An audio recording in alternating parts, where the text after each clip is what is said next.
नमस्कार दोस्तों, आप सभी का स्वागत है आपके अपने YouTube चैनल वैकेंसी गुरु में। दोस्तों, आज की इस वीडियो में मैं आपको मजेदार क्वेश्चंस के बारे में बताऊंगा। दोस्तों, ऐसे प्रश्न जिन्हें पढ़कर आपको मजा आ जाएगा और आपको वीडियो को एंड में मेरे को ये जरूर बताना है कि कितने प्रश्न इस वीडियो में आप सही कर पाए हैं। और साथ ही साथ वीडियो के बीच बीच में मैं कुछ क्वेश्चंस आपसे पूछूंगा, उनका जवाब आपको कमेंट करके बताना है। ठीक है, तो हम स्टार्ट कर देते हैं क्वेश्चंस को। आज की इस मजेदार वीडियो में पहला क्वेश्चन है, आकार, भंडारण क्षमता और प्रदर्शन के आधार पर कंप्यूटर का सही वर्गीकरण कौन सा है। अर्थात कंप्यूटर को दोस्तों आकार, भंडारण, प्रदर्शन और क्षमता के आधार पर कितने भागों में बांटा गया है। आप सबको मालूम होना चाहिए, इस आधार पर कंप्यूटर को 4 भागों में बांटा गया है। और 4 भाग कौन कौन से हैं? एक है सुपर कंप्यूटर, दूसरा मेन फ्रेम, तीसरा मिनी और चौथा माइक्रो। ऐसे करके कंप्यूटर को आकार, भंडारण, क्षमता और प्रदर्शन के आधार पर 4 भागों में बांटा गया है। ठीक है, आगे हम चलते हैं प्रश्न नंबर 2 पर। दूसरा प्रश्न देखिए आपके सामने स्क्रीन पर है। वक्तव्य का प्रश्न है। वक्तव्य एक है, एक स्कूल के लिए मतलब एक स्कूल में बच्चों के होमवर्क में और मनोरंजन, सोशल मीडिया आदि ये घर पर कंप्यूटर के उपयोग है। आपसे पूछ रहा है कि घर पर क्या कंप्यूटर के यही इस्तेमाल है कि स्कूल के बच्चे होमवर्क कर सकते हैं कंप्यूटर से, आप मनोरंजन के लिए गेम्स खेल सकते हैं, मूवीज देख सकते हैं, सोशल मीडिया का इस्तेमाल कर सकते हैं। क्या घर पर कंप्यूटर यही काम में आता है? तो आप बोलेंगे कि बिल्कुल सर काम में आता है। तो पहला जो है वो सही है। दूसरा, स्मार्ट क्लास, ऑनलाइन शिक्षा, डिजिटल लाइब्रेरी आदि शिक्षा के कंप्यूटर के उपयोग है, यानी शिक्षा में कंप्यूटर के उपयोग है। अर्थात शिक्षा के क्षेत्र में कंप्यूटर क्या क्या काम में आता है? स्मार्ट क्लास में काम में आता है, ऑनलाइन शिक्षा में काम में आता है, डिजिटल लाइब्रेरी और भी बहुत सारे हैं, पर यहाँ पर कुछ दिए गए क्या इनमें काम में आता है, तो आप कहेंगे बिल्कुल सही है सर, तो दूसरा भी सही है। तो वक्तव्य 1 और 2 दोनों सही है। ऐसा देखिए आप ऑप्शन ए में आपको मिलेगा वक्तव्य 1 और वक्तव्य 2 दोनों सही है। प्रश्न नंबर 3, तीसरा प्रश्न है। और इस वीडियो में एक और आपको बात बताना चाहूंगा दोस्तों, अगर किन ऑप्शंस में किसी में अगर मिलता जुलता कोई प्रश्न है कि किसी ऑप्शन का कोई प्रश्न बन सकता है, तो उनके बारे में भी आपको समझाऊंगा, तो ध्यान से पूरा वीडियो देखिए और समझिए। प्रश्न नंबर 3 है, कंप्यूटर सिस्टम में डेटा क्या होता है। आपसे पूछा जा रहा है यहाँ पर कंप्यूटर सिस्टम में डेटा क्या होता है। मित्रों, डेटा पता है क्या होता है? डेटा कुछ भी हो सकता है। डेटा कहते हैं कच्चे अनप्रोसेस तथ्यों को। कच्चे अनप्रोसेस तथ्य होते हैं ना, जैसे मान लो 1 + 1, ये क्या है?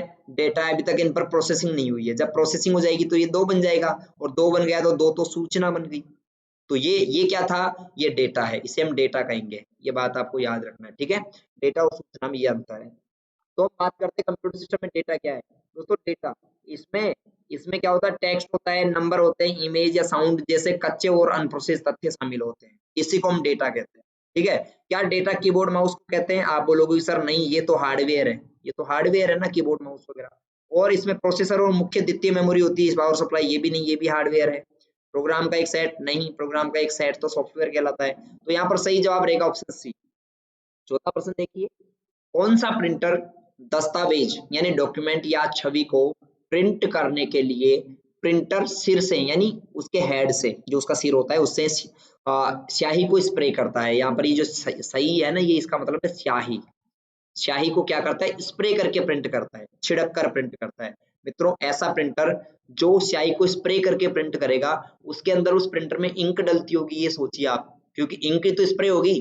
ठीक है, तो इंक डलने वाले प्रिंटर को इंकजेट प्रिंटर कहा जाता है। क्या कहा जाता है? इंकजेट।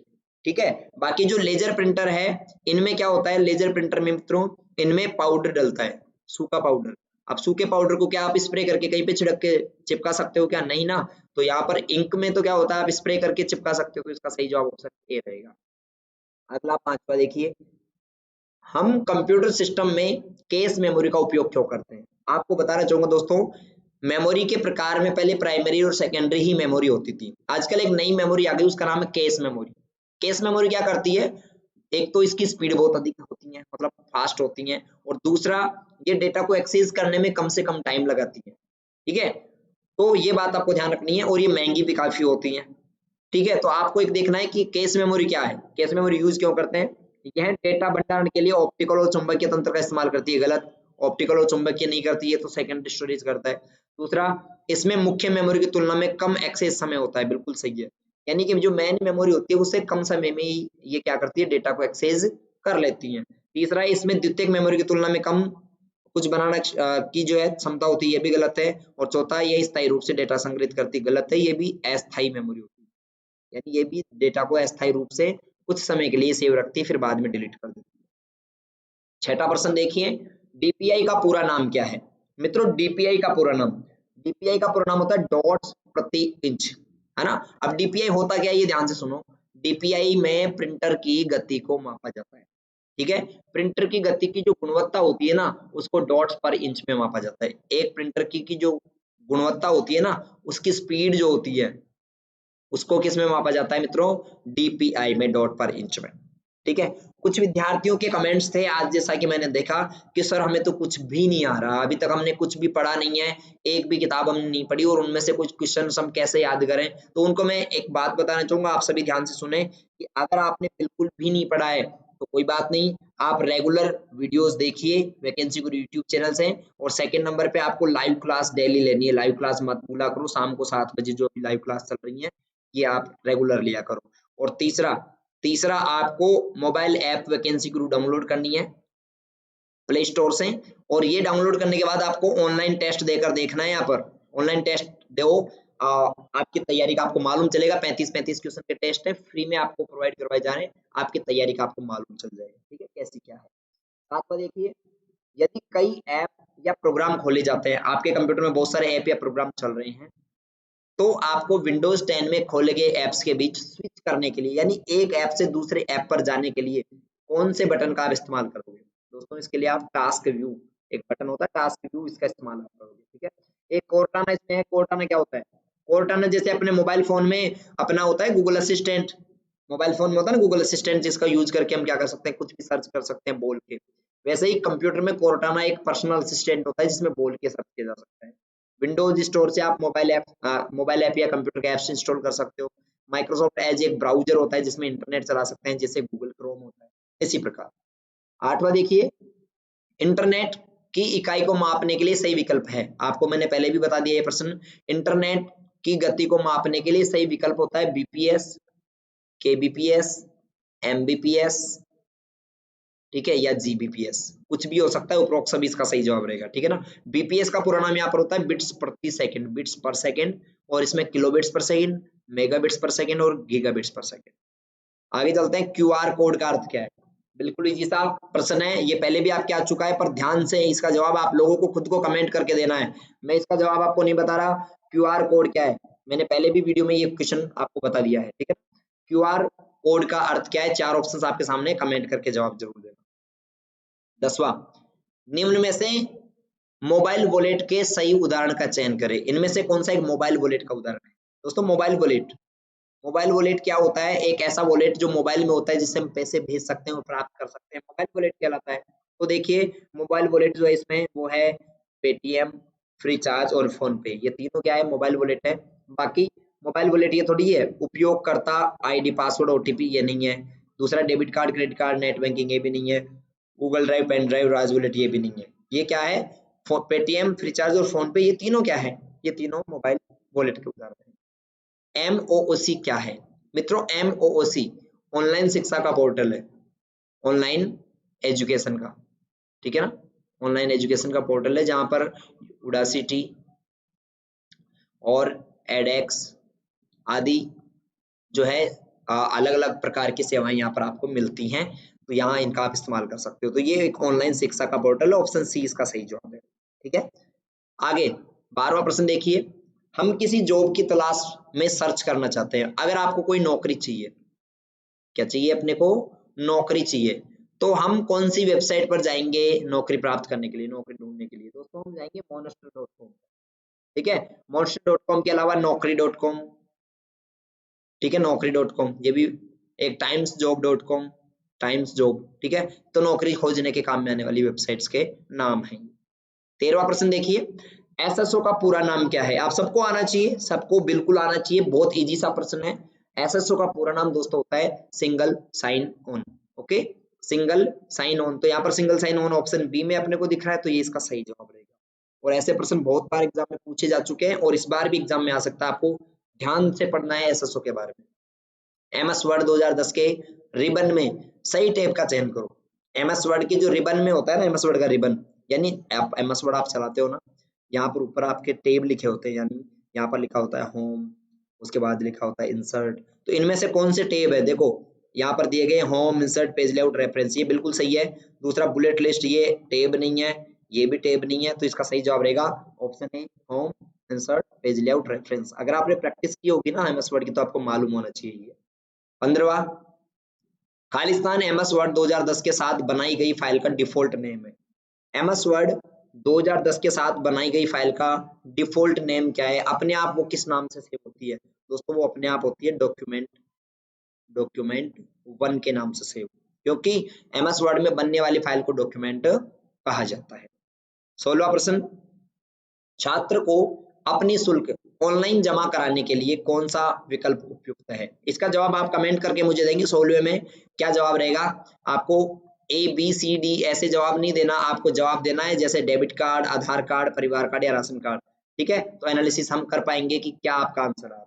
ओके, तो आपको देना है छात्र अगर अपनी शुल्क, छात्र क्या करना चाहता है? अपनी शुल्क यानी फीस ऑनलाइन जमा करवाना चाहता है कॉलेज की आदि किसी की भी, तो इनमें से किसका प्रयोग करेगा? डेबिट कार्ड का, आधार कार्ड का, परिवार कार्ड का या राशन कार्ड का? आपको जवाब देना है 100% का।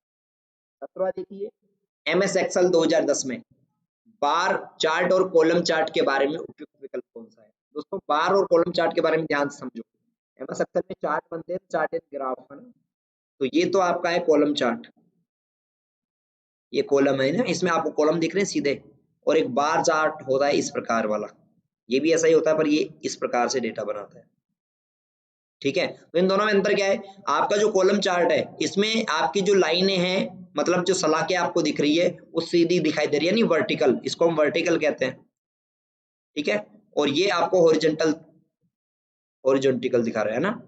तो आपको ध्यान रखना है कि डेटा मान को बार चार्ट में क्षैतिज सलाखों में दिखाया जाता है, ठीक है ना, क्षैतिज यानी हॉरिजॉन्टल, और जबकि कॉलम चार्ट में इनको वर्टिकल दिखाया जाता है। ओके, तो ये आपका इसका सही जवाब रहेगा सी। कॉलम, आपको ध्यान है कॉलम किसे कहते हैं? स्तंभ को कहते हैं ना, स्तंभ सीधा खड़ा होता है, सीधा होता है कॉलम, तो वो कॉलम चार्ट सीधा वाला है, और आड़े वाला क्या है? आपका बार चार्ट। आगे 18वां प्रश्न है, एमएस पावर पॉइंट 2010 में प्रेजेंटेशन की पहली स्लाइड से शुरू करने के लिए कौन सी सॉफ्टवेयर का प्रयोग करेंगे?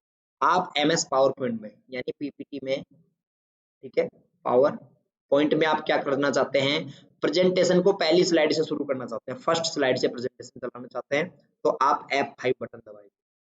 कौन सा बटन दबाएंगे? F5। तो इसका सही जवाब ऑप्शन डी यहाँ पर हो जाएगा। अगला देखो 19वां, जब आप प्रोजेक्टर कनेक्ट करते हो, आप अपना कंप्यूटर है, ध्यान से इस बात को समझना, कंप्यूटर में आप एक प्रोजेक्टर को जोड़ रहे हैं, ओके, तो विकल्प कौन सा है जो आपके लैपटॉप, मॉनिटर और डेटा प्रोजेक्टर स्क्रीन पर अलग अलग सामग्री प्रदर्शित करने में सक्षम होगा? मतलब आपके कंप्यूटर में अलग कुछ चलता रहे और यहाँ पर कुछ अलग चलता रहे, ऐसे में कौन सा मोड आप यूज करोगे? अब ध्यान से सुनना, आपके कंप्यूटर में प्रोजेक्टर कनेक्ट करने के 4 मोड होते हैं। कितने मोड होते हैं? 4 मोड कौन कौन से? एक तो होता है PC screen only. PC screen only में क्या होगा? केवल आपके कंप्यूटर में ही दिखाई देगा, प्रोजेक्टर में कुछ भी दिखाई नहीं देगा। समझ में आ गई ये बात? पीसी स्क्रीन ओनली आपको समझ में आ रहा है नाम से ही कि पीसी स्क्रीन ओनली में दिखाई देगा। डुप्लीकेट में क्या होगा? दोनों में डुप्लीकेट, यानी यहाँ पर जो दिखाई देगा वही यहाँ पर दिखाई देगा। समझ गए? एक होता है एक्सटेंडेड, एक्सटेंड यानी विस्तारित, ठीक है ना, विस्तारित यानी अलग अलग, आपको इसमें अलग दिखाई देगा और इसमें अलग दिखाई देगा, विस्तारित। और सेकंड स्क्रीन ओनली, अब आपको समझ में आ गया सेकंड स्क्रीन कौन सी है? प्रोजेक्टर है, ठीक है, तो केवल प्रोजेक्टर में ही दिखाई देगा, कंप्यूटर में कुछ भी दिखाई नहीं देगा। तो ऐसे करके 4 व्यू है। यहाँ पर पूछ रहा है दोनों में अलग अलग दिखाना है तो कौन सा यूज करोगे? आपको सबको पता है एक्सटेंडेड। ठीक है, आगे 20वां है, निम्न में से कौन सा साइबर खतरे के प्रकार है? इनमें से कौन से साइबर खतरों के प्रकार है? ठीक है, साइबर खतरे किसे कहते हैं? ऑनलाइन माध्यम से अगर हमें कोई भी नुकसान पहुंचाने की कोशिश करता है, ठीक है, ऑनलाइन माध्यम से अगर हमें कोई नुकसान पहुंचाता है तो उसे हम साइबर थ्रेट यानी साइबर खतरा कहते हैं। तो यहाँ पर ऑनलाइन माध्यम से हमें नुकसान किससे पहुंचता है? वायरस से, कंप्यूटर में वायरस नुकसान पहुंचाता है ना, ट्रोजन हॉर्स से और स्पाईवेयर से, यानी ये साइबर खतरे हैं। बाकी क्रोम, फायरफॉक्स और एज, ये तीनों तो ब्राउजर है, और ब्राउजर से अपने को थोड़ी ना कोई नुकसान पहुंचता है, नहीं पहुंचता। तीसरा play store, app store, window store, ये तीनों भी ये ऐप स्टोर हैं सारे, यहाँ से अपन एप्लीकेशन इंस्टॉल कर सकते हैं। और ये जो HTTP वगैरह है इनको हम प्रोटोकॉल कहते हैं। तो प्रोटोकॉल तो नियम होते हैं जो हमें कोई नुकसान नहीं पहुंचाते, ठीक है, तो इसका सही जवाब रहेगा आपका ऑप्शन ए, वायरस, ट्रोजन और स्पाईवेयर। ठीक है, आगे 21वां, खालिस्तान का उपयोग दो स्थानों के बीच रास्ता खोजने के लिए किया जाता है। बिल्कुल इजी सा प्रश्न है, आप सबको आना चाहिए। आपको मान लो इस जगह से इस जगह जाना है, ठीक है। मान लो मैं जयपुर का रहने वाला हूँ और मैं बीकानेर चला गया, ओके। और बीकानेर में एक माता जी है, वहां उनका मंदिर है जहाँ पर व्हाइट कलर के वहां पर जो है माउस मतलब चूहे वहां पर हैं, तो वो देशनोक माता का मंदिर है। वहां पर मैं मान लो रास्ता नहीं जानता, मैं बीकानेर तो पहुंच गया, वहां से देशनोक मेरे को जाना है, तो मैं कैसे जाऊंगा? आप सबको पता है, मैं गूगल में जाऊंगा और गूगल का मैं क्या यूज करूंगा? मैप यूज करूंगा। क्या यूज करूंगा? मैप। तो मैं आराम से सीधा बीकानेर माता जी के मंदिर में जाऊंगा, प्रणाम करूंगा, दर्शन करूंगा और वहां से प्रसाद लेकर वापस लौट जाऊंगा। तो यहाँ पर किसका इस्तेमाल किया गया?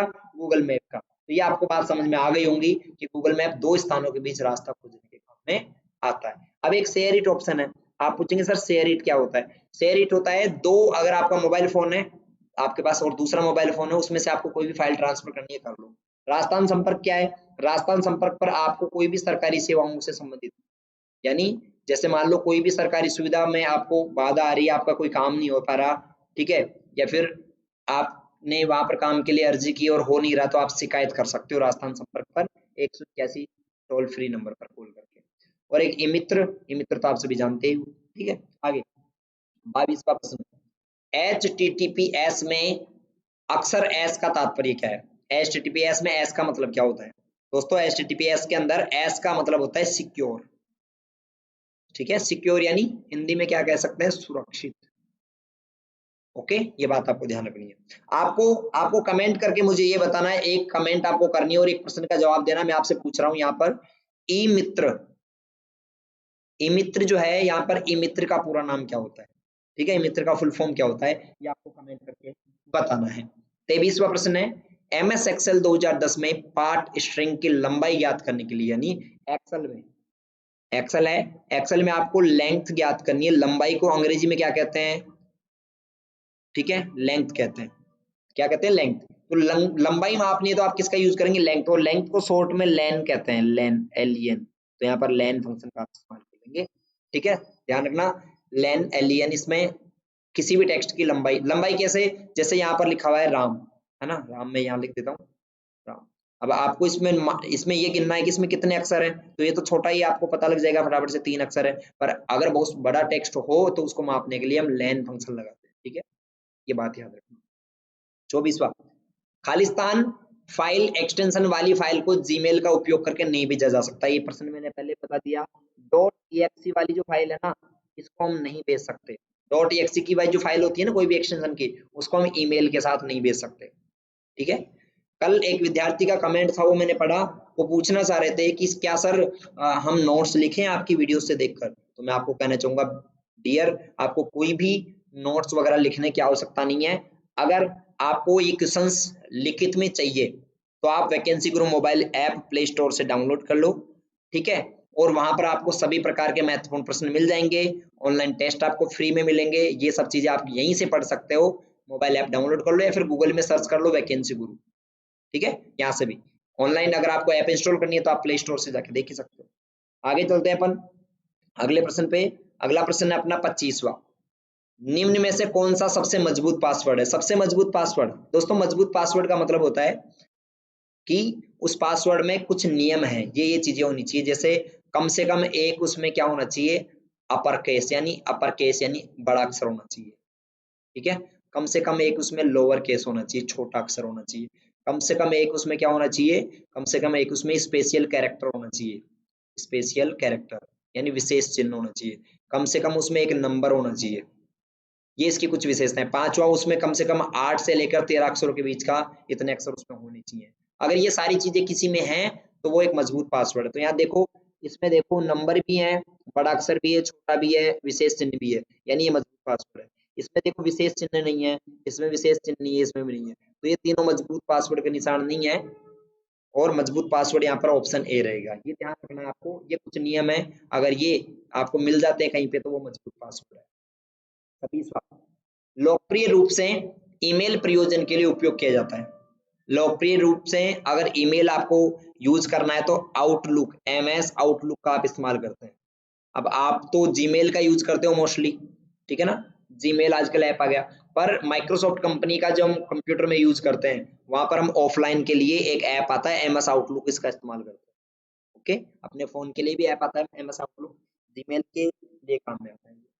अगला 27वां, विंडोज 10 में सिस्टम रिस्टोर का उपयोग क्या है। दोस्तों रिस्टोर करना, रिस्टोर क्या होता है ध्यान रखना, यानी कि आज आज की तारीख में मान लो आपका कंप्यूटर में आपने बैकअप ले लिया, ठीक है, आज की तारीख में आपने क्या ले लिया, बैकअप, और कल मान लो आपके कंप्यूटर से कोई फाइल डिलीट हो गई, क्रैश हो गया आपका कंप्यूटर, तो आप उसको रिस्टोर करके अपनी फाइलों को पुनः प्राप्त कर सकते हो। तो खराबी की समस्या शुरू होने से पहले समय से आप क्या कर सकते हो, आज तक की जिस दिन आपने बैकअप लिया उस दिन तक की सभी फाइलों को, यानी उस बिंदु पर से सभी फाइलों को पुनः स्थापित कर सकते हो, वापस प्राप्त हो जाएंगी जो आपने बैकअप ले रखी, ठीक है। तो रिस्टोर यानी पुनः स्थापित करना, ये ध्यान रखना, पुनः यानी वापस से अपनी फाइलों को प्राप्त करना रिस्टोर करना कहलाता है। 28वां, निम्न में से कौन सा ऑपरेटिंग सिस्टम का उदाहरण नहीं है। दोस्तों यहाँ पर ऑपरेटिंग सिस्टम एंड्रॉइड होता है, विंडोज होता है, जीपीएस नहीं होता, लाइनेक्स होता है। जीपीएस क्या है, आप पूछेंगे सर जीपीएस क्या है, ठीक है, मैंने ऑपरेटिंग सिस्टम तो आपको कल की क्लास में बताया था कि ऑपरेटिंग सिस्टम क्या होता है, कंप्यूटर का मूलभूत प्रोग्राम होता है जो कंप्यूटर को चलाने का काम करता है। अगर आपके कंप्यूटर में ऑपरेटिंग सिस्टम नहीं है तो आपका कंप्यूटर स्टार्ट ही नहीं होगा। और जीपीएस क्या करता है, जीपीएस मैप पर आपकी लोकेशन दिखाता है कि आप अभी कहाँ पर हो। आप गूगल मैप यूज करते हो तो एक डॉट बिंदु आता है ना, वो दिखाता रहता है आप जहां जहां जाते हो, जाता रहता है, वो जीपीएस की सहायता से होता है। अगला 29वां, खालिस्तान पोर्टल का उपयोग रेलवे सेवाओं के लिए करते हैं। दोस्तों रेलवे सेवाओं के लिए हम जिस पोर्टल का इस्तेमाल करते हैं ना, उसका नाम है IRCTC, है ना, Indian railway catering and tourism corporation .co.in, या फिर Indian Indian rail Indian railway .gov, ये वेबसाइट का भी हम यूज कर सकते हैं। भारतीय रेल इंडियन रेलवे .gov का भी इस्तेमाल कर सकते हैं, और IRCTC.gov.in इसका भी इस्तेमाल कर सकते हैं रेलवे सेवाओं के लिए। 30वां प्रश्न है, MS वर्ड 2010 में पृष्ठ संख्या, शब्द गणना, दस्तावेज की भाषा कौन दिखाता है। अगर आपने MS वर्ड चलाया होगा ना तो आपको मालूम होगा MS वर्ड में सबसे नीचे यहाँ पर एक पट्टी होती है ना, और यहाँ पर कुछ अक्षर लिखे आते हैं कुछ, यानी कि डॉक्यूमेंट में कितने शब्द हैं टोटल लिखा होता है, उसमें लैंग्वेज कौन सी है, ये सब चीजें यहाँ पर लिखी हुई आती हैं। इसको दोस्तों हम स्टेटस बार कहते हैं, स्टेटस बार, यानी आपके डॉक्यूमेंट की स्थिति दिखाता है, उसमें कितने शब्द हैं, ठीक है, उसकी भाषा कौन सी है, डॉक्यूमेंट की सब दिखाने वाला बार है, उसका नाम है स्टेटस बार, ठीक है। अगला नेक्स्ट प्रश्न पे चलते हैं। अगला प्रश्न है आपके सामने 31वां, खालिस्तान प्रतीक का उपयोग MS एक्सेल में एक सूत्र को शुरू करने के लिए करते हैं। MS एक्सेल में कोई भी फॉर्मूला आप शुरू करते हो तो सबसे पहले बराबर का चिन्ह लगाते हो। कौन सा लगाते हो, बराबर का चिन्ह। जैसे मैं अगर टोटल के लिए फॉर्मूला लगाऊंगा सम, तो बराबर सम, ब्रैकेट ओपन, फिर सिलेक्ट, फिर ब्रैकेट ओपन, तो बराबर का चिन्ह सबसे पहले काम में आता है। 32वां देखिए, जीमेल में इनबॉक्स का मतलब क्या होता है। जीमेल में इनबॉक्स होता है मित्रों, इनबॉक्स में हम क्या करते हैं, प्राप्त ईमेल्स को रखते हैं, प्राप्त मेल जो रहते हैं उनको इनबॉक्स में सेव किया जाता है। तो इसका सही जवाब रहेगा ऑप्शन ए, जहां प्राप्त ईमेल रखे जाते हैं उसको हम क्या कहते हैं, इनबॉक्स कहते हैं। 33वां, यूआरएल का पूरा वैध उदाहरण कौन सा है। इनमें से कौन सा एक यूआरएल है। दोस्तों यूआरएल किसी वेबसाइट का एड्रेस होता है, जैसे यहाँ पर लिखा हुआ है ये www.vacancyguru.in, ये एक वेबसाइट का यूआरएल है जहां पर आप मोस्ट इंपोर्टेंट क्वेश्चन RCIT के पढ़ सकते हो, ठीक है। तो गूगल में सर्च कर लो, अगर आप सर्च करोगे गूगल में सर्च वैकेंसी गुरु, तो आप इस यूआरएल इस एड्रेस पे पहुंच जाओगे। तो यहाँ पर देख रहे हो आप, ये यूआरएल नहीं है, ये वाला यूआरएल है, और जिसमें @ का चिन्ह आता है वो तो मेल आईडी है, और ये कुछ नहीं है। तो यहाँ पर यूआरएल होगा, आपका संपूर्ण यूआरएल होगा https सबसे पहले आता है, फिर www.vacancyguru.in, ये वेबसाइट का यूआरएल है। 34वां देखिए, MS पावर पॉइंट में स्मार्ट आर्ट ग्राफिक्स किस में उपलब्ध होता है। दोस्तों पावर पॉइंट में स्मार्ट आर्ट जो रहता है ना, वो आपका इंसर्ट टैब में होता है, और पावर पॉइंट में नहीं, MS वर्ड और एक्सेल में भी स्मार्ट आर्ट का जो ऑप्शन होता है, पिक्चर्स होती हैं, शेप्स होती हैं, ऑडियो, वीडियो, साउंड, जो भी चीजें होती हैं वो सब इंसर्ट टैब में ही। अगला और लास्ट प्रश्न है, ईमेल में BCC का पूरा नाम क्या है। दोस्तों जब आप ईमेल भेजते हो तो उसमें एक फील्ड होता है, उसका नाम है BCC। यहाँ पर BCC का पूरा नाम होता है blind carbon copy, blind carbon copy, ठीक है, ठीक है। तो ऐसे करके 35 में से कितने प्रश्न आपके सही हुए कमेंट करके बताएं। और दोस्तों विश्वास रखिएगा, अगर आप रेगुलर वीडियोस को देखेंगे तो आपकी बेहतर परसेंटेज बनाने की गारंटी मैं लेता हूँ। आप जब तक वैकेंसी गुरु से पढ़ रहे हैं तब तक आप टेंशन मत कीजिए कि आपकी जो है आप आरक्षण में पास नहीं हो सकते, ऐसी बातों के लिए। ठीक है दोस्तों, मिलते हैं अगले वीडियो में, तब तक के लिए गुड बाय, बाय बाय, धन्यवाद। आप सभी का प्यार मिला उसके लिए बहुत बहुत आभार और धन्यवाद।